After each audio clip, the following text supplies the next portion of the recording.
Olá, meu nome é Reinaldo Oliveira, eu sou professor universitário, sou autor e editor da série Black Book, que é uma série de livros médicos de consulta rápida e muito utilizada. Eu estou aqui para poder conversar com vocês hoje e esse é um vídeo teste inicial. Em geral a gente faz esse vídeo um pouco mais longo para que outros colegas possam opinar, apontar erros e outros amigos que entendem mais de rede social nos apontem como melhorar a qualidade desses vídeos. Então esse vídeo, se você está vendo, é um vídeo mais privado e um outro vídeo vai ser feito para poder apresentar isso melhor para o público em geral. O objetivo hoje aqui é que a gente vai conversar sobre o papel real que o médico deve ter entre a hora, primeiro, orientando os pacientes para que eles não peguem a doença, né? Reforçando a importância das medidas preventivas e explicando onde que eles podem estar errando, né? Vamos pensar assim, aquela pessoa que fala pra gente assim, nossa, meu tio morreu, nossa, meu primo está entubado. A pergunta que a gente até não faz às vezes por delicadeza e por empatia com o sofrimento dessa pessoa que está tendo um parente querido sob risco imediato ou que perdeu um parente, o que a gente poderia ter feito para que isso não acontecesse, para que eles não pegassem a doença, né? Porque aquelas pessoas tinham um padrão genético, alguma coisa que a gente não consegue identificar antes, que além das comorbidades, da idade, e que quando elas pegassem a doença, elas iriam evoluir mal, e iriam para o hospital, iam estar entre os pacientes mais graves do hospital, iam para o UTI. E apesar de todos os esforços que a UTI daquele hospital, os colegas conseguiram fazer, o paciente eventualmente não consegue sobreviver. A doença é muito grave e todos nós sabemos disso hoje, né? Então, criou-se essa ideia, porque muito da medicina, ela tem essa cultura que médico examina, diagnostica, prescreve um remédio e isso resolve as coisas. Então a gente fica nessa perplexidade geral e uma certa frustração de muitos colegas. O que é que o médico vai fazer quando numa parte grande da doença, que é entre a hora que o paciente apresenta sintoma até a hora que ele chega no hospital precisando de oxigênio, isso só vai acontecer de chegar ao hospital precisando de oxigênio com alguma coisa perto de 15% dos pacientes, ele não tem nenhum remédio para dar, a não ser remédio para conforto do paciente, o que a gente chama de sintomáticos, né? Está com dor ou com febre, toma remédio para dor e para febre, que é os remédios que você tomaria no caso de você estar com dor e febre durante uma gripe, não é nada diferente disso, você já sabe o que é que você toma. Então, qual que é o papel do médico? Porque parece, então não serve para nada. Cara, pelo contrário, a hora que o médico mostra quem ele é a hora que ele trata de uma doença que não tem um tratamento cientificamente comprovado. Pediatras fazem isso o tempo todo, né? Pediatras chegam, as mães ficam putas, falam, não, é só uma virose. Mas ele está ali junto, ele orienta, ele examina, ele vigia se aquela virose vai evoluir com uma pneumonia ou com uma infecção de ouvido. Ele está do lado da mãe. Ele sabe que aquilo é uma virose, mas não é uma coisa à toa. Que o menino vai chorar à noite, vai dar um trabalhão, que a mãe não vai poder trabalhar às vezes, né? Aqui não é diferente. Existem várias doenças viróticas que não têm tratamento. Aliás, a regra da doença virótica é não ter tratamento. Ou quando eles são descobertos, é igual na AIDS, demora-se anos para poder desenvolver um tratamento, mesmo assim não é curativo, mas as pessoas já conseguem conviver muito bem com a AIDS por causa dos medicamentos, não é isso? Demora, tá? E eventualmente nós vamos ter esses medicamentos, mas ainda não temos. Então qual que é o papel do médico? Não é pouco, tá? O papel do médico nessa situação, e não é só do médico, vários profissionais de saúde, enfermeiros, fisioterapeutas, né, assim, eles podem ajudar nesse papel. Mas vamos focar aqui no papel do médico. O papel do médico é monitorar esse paciente, tá? Os hospitais estão cheios, as salas de emergência estão cheias, os CTIs não têm vaga. Então, a importância dessa monitorização, que já existia antes de esse estado de colapso em quase todo o país, é vigiar o paciente. O paciente que está com a doença, que está sintomático, ele está com diferentes níveis de gravidade, mas 85% deles pode ficar em casa. A pior coisa que eu posso fazer é pegar um paciente desse que está ansioso ou que tem sintomas de gravidade menores, né? E deixar que ele vá para a sala de emergência. Ele vai conturbar a sala de emergência, ele pode ficar numa situação pior do que ele ficaria em casa e até mesmo pode eventualmente aumentar o risco, se ele ficar numa sala de espera, não puder ter os cuidados adequados, pode até aumentar o risco de evoluir de uma maneira menos favorável do que poderia. Então o papel da gente é ajudar esse paciente durante esse período longo. Como é que a gente faz isso? Tá? A gente ensina o paciente, primeiro assim, não é fichinha, né? Assim, é uma coisa assim, você vai propor para o paciente que você vai ajudá-lo, vai acompanhá-lo. Eu estou falando isso porque eu tenho feito isso voluntariamente com amigos e amigos de amigos aqui durante muito tempo. Então eu aprendi muito com esse processo. A gente vai acompanhá-los e vai orientá-los sobre a monitorização da gravidade da doença. O que significa isso? É que 85% de probabilidade ele vai ficar bem, mas ele vai demorar umas 2 semanas para ficar completamente bem. Até lá, eu tenho que monitorá-lo. Então, o início dessa monitorização, em geral, é mais ou menos tranquila. O paciente está aprendendo ainda como é que lidar com aquilo. É mais ou menos tranquilo, mas assim, ele tem muito mal-estar, né? Assim, muita dor no corpo, muita febre, muita dor de garganta, dor de cabeça, às vezes vomita, tem uma falta de energia grande, uma espécie de um cansaço. E a gente vai vigiar dentro desse universo de sintomas aqueles que realmente são os sinais de alarme, tá? E existe um conjunto de monitorizações que ajudam muito o médico, mesmo à distância, isso é feito à distância, utilizando ferramentas comuns, não tem que ser um aplicativo de telemedicina, não, pode ser o telefone, pode ser conversa formal, pode ser um aplicativo de mensagem tipo WhatsApp. É perfeitamente possível, porque ali eu posso mandar mensagem, ele pode me mandar dados de como é que ele está indo e tal. Mas vamos focar nessa parte aqui, então, como é que é essa monitorização, né? A monitorização principal são praticamente 4 parâmetros, eventualmente 5, mas 4 parâmetros, né? E que o principal vai ser o saturímetro. O que é o saturímetro? O saturímetro é um aparelho, né, que é relativamente acessível, deve estar custando o quê? Uns R$200, R$150, dependendo da qualidade, né? O saturímetro, então, é um aparelho que você pode comprar ou pegar emprestado com um amigo que já usou quando ele estava doente, né? E basicamente é isso, ele apresenta aqui 2 números, o de cima, o 96, é muito importante não confundir o que cada um está medindo, né? É a saturação de oxigênio, é o percentual do seu sangue que está ligado ao oxigênio, quantos por cento de oxigênio tem no seu sangue, tá? O que é legal, que eu fico tranquilo, 95 a 98 me deixa absolutamente tranquilo, no caso aqui 97, tá? E o que é mais? 82, eu estou falando com vocês, isso exige um certo estresse, né? Então, eu estou com 82. Provavelmente daria uns 65 se eu estivesse quietinho aqui, tá?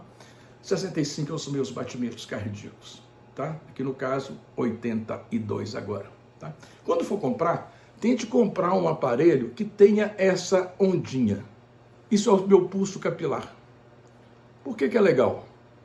Porque quando ela está muito regular, quanto mais regular ela está por mais tempo, mais confiável é a medida. E quanto mais avacalhada ela está, menos eu consigo confiar na medida. Tá? Como é que eu faço para ela ser confiável? Eu tento ficar sentado ou em pé, mas descansado durante um bom tempo. A mão tem que estar aquecida, se for um tempo frio, se tiver mão fria, é bom dar uma aquecida na mão. Qualquer técnica que você quiser utilizar. Se você estiver usando esmalte, unha postiça ou qualquer coisa na unha, vai ter que remover, pelo menos desse dedo aqui você vai ter que remover, tá? Para não atrapalhar a qualidade da medida, ok? E vai fazer essa medida, o aparelho tem que estabilizar. Então eu fico um tempo, ok? Mais ou menos 1 minuto, até ela estabilizar. O que é estabilizar? É parar de ficar mudando muito ao acaso, subindo 3, caindo 3, não, ela tem que estabilizar. Fica caindo um para lá, um para cá, no máximo, esse número é estabilizado, tá? Tem alguns aparelhos que são muito sensíveis a movimento. Qualquer movimento que eu faço com a mão atrapalha a medida, e atrapalha fazendo a medida cair e confundindo a gente.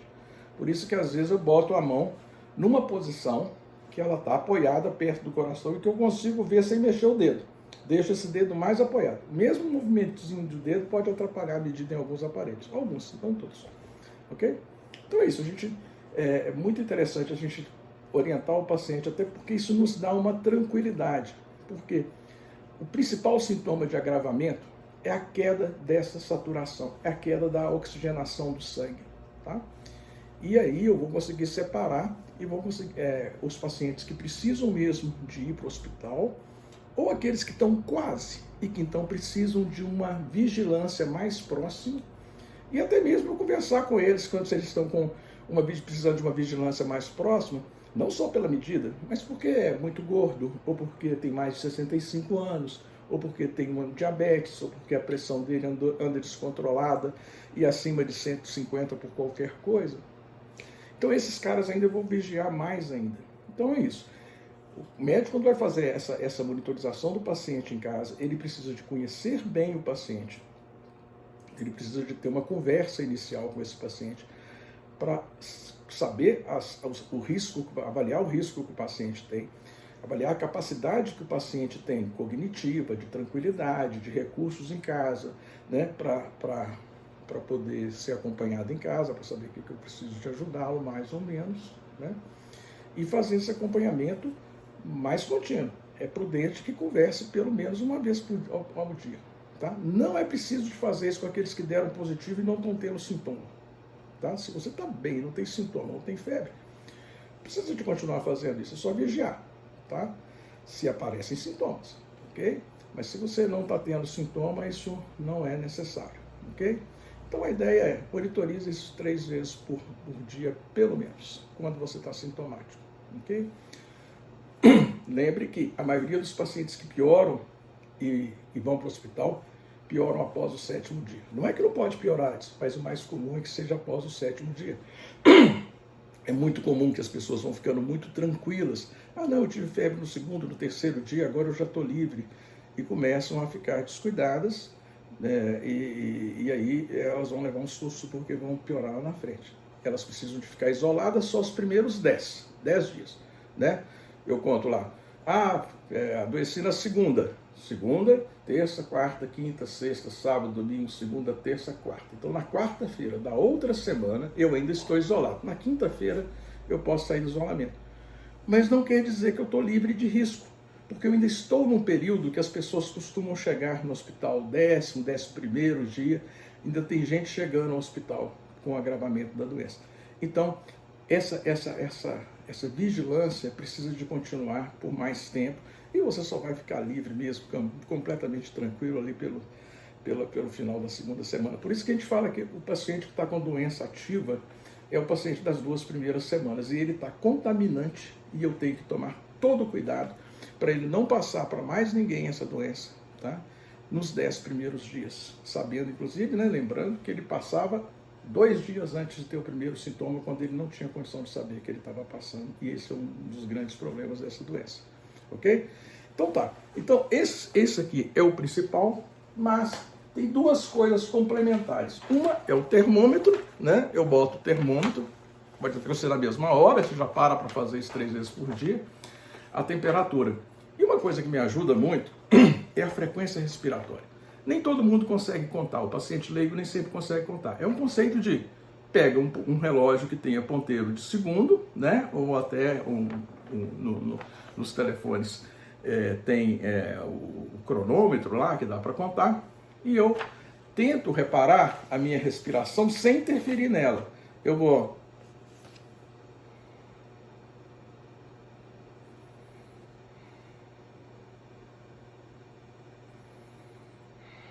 Eu estou respirando normalmente, procurando não interferir na minha respiração e contando.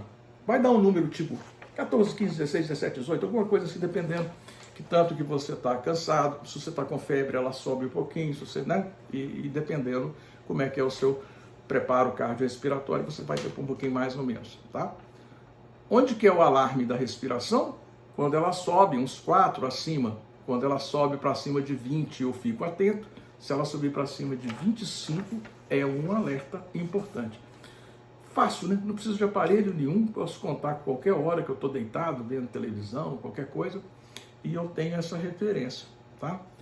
E qual que é a outra? A outra é a pressão arterial, mas só é necessário em pessoas que estão realmente se sentindo muito mal, muito mal. Né? Essa pessoa já está ficando tonta, sentindo muito fraca e tal, é bom medir a pressão arterial. Mas como pressão arterial é uma coisa boa de medir, e quem tem problema com pressão arterial tem um aparelho em casa, meça durante a doença, já anote e tal. Mas não é essencial.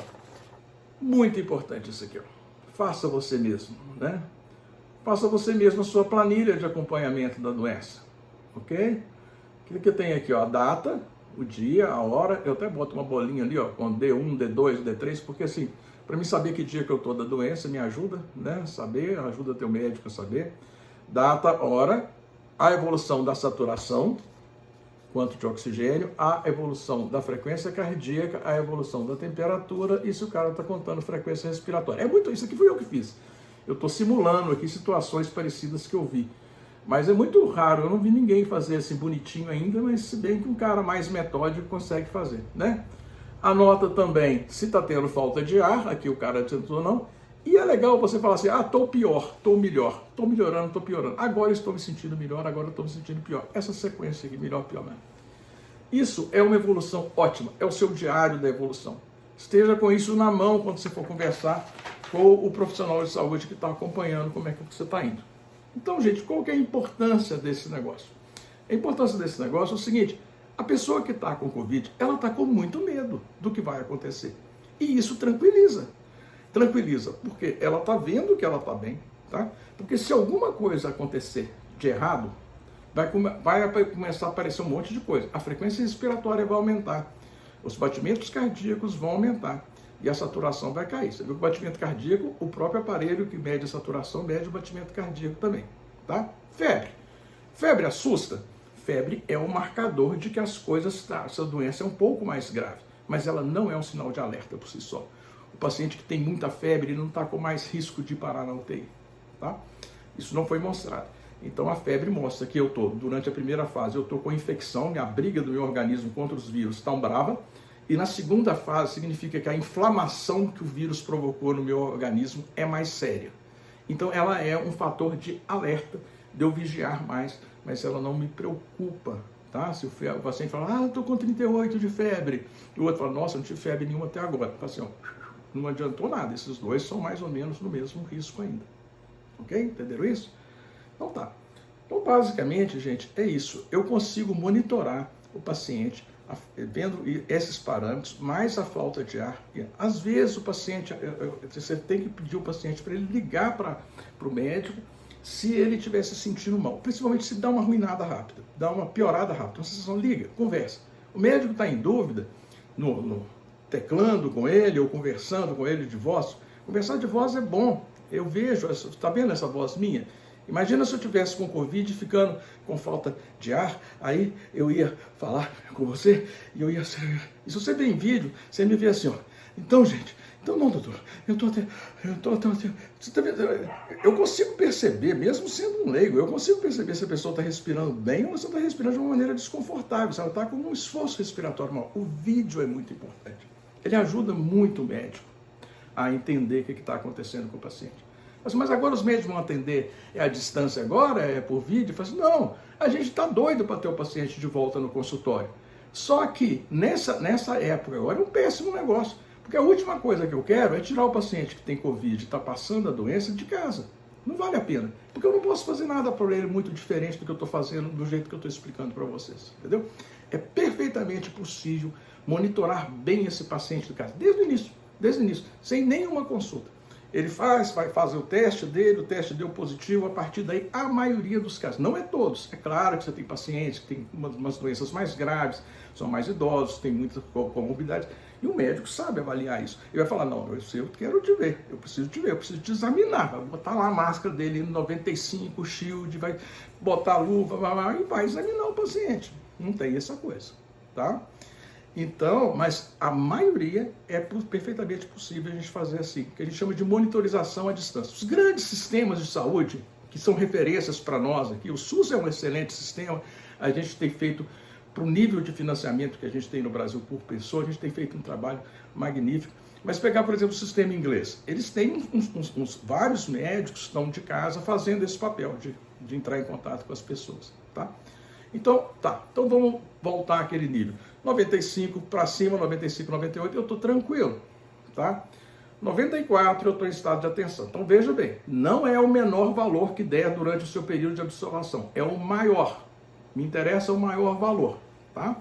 Então, e outra coisa, não é a medida isolada que faz eu levar um susto. Eu não levo um susto por causa de um 92, um 93 lá. Eu levo um susto por causa da tendência. Há uma tendência do cara que estava 95, 96, de repente hoje ele só consegue 94, 95, já tem dificuldade de fazer um 96, aí hoje piorou e está com 93, 94, esse cara me preocupa, tá? E a gente tem que ver sempre se há algum fator de confundimento. Então eu meço várias vezes, eu dou uma esticada, umas respiradas fundas, relaxo, descanso, meço de novo. A maioria das vezes a próxima medida já melhorou, tá? Isso me tranquiliza, tá? Porque a gente está preocupado quando o paciente começa a dar 92 e ele não consegue mais fazer 93, ele está mais para 91. Então, esse paciente que passou nessa faixa do 92 é um paciente que eu já preciso de pensar em levá-lo para o hospital. Por que eu falei pensar em não levar para o hospital? Em épocas normais de pronto-socorro, de braços abertos para acolher todo mundo que chega, 92 a gente vai, né? E agora? Agora, se tiver um médico junto com você, você pode avaliar, ele vai avaliar o risco individual de cada um, né? Tem coisas que não tem jeito. O cara falou, não, além de estar dando baixo, tá com o lábio roxo, tá com a cor diferente, sensação de dor no peito, enfraquecido. Não, isso é emergência, chama o SAMU. Ou vai, entra no carro, vai para a sala de emergência. Você precisa de um médico rápido, entendeu?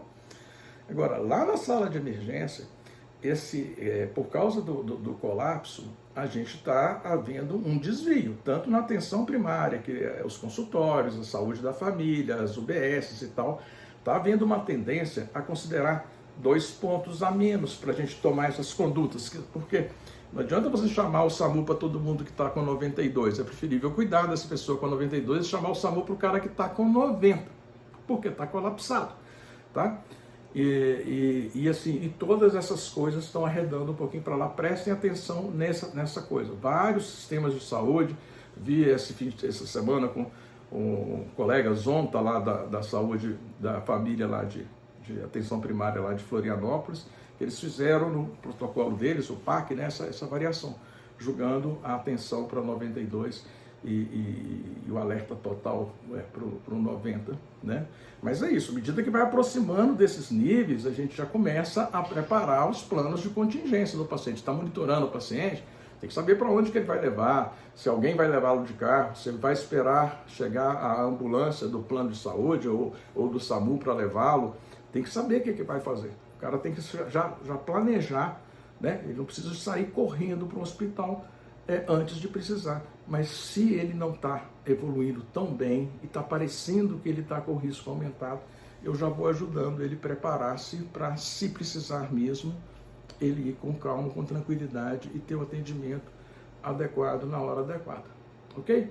Vou parar por aqui, 23 minutos já, mas esse, como eu disse, é um vídeo teste. Por favor, podem dar retorno sobre o que vocês gostaram, sobre o que vocês não gostaram, sobre o que vocês acham importante, eu esqueci de falar. Tudo isso nos ajuda, tá?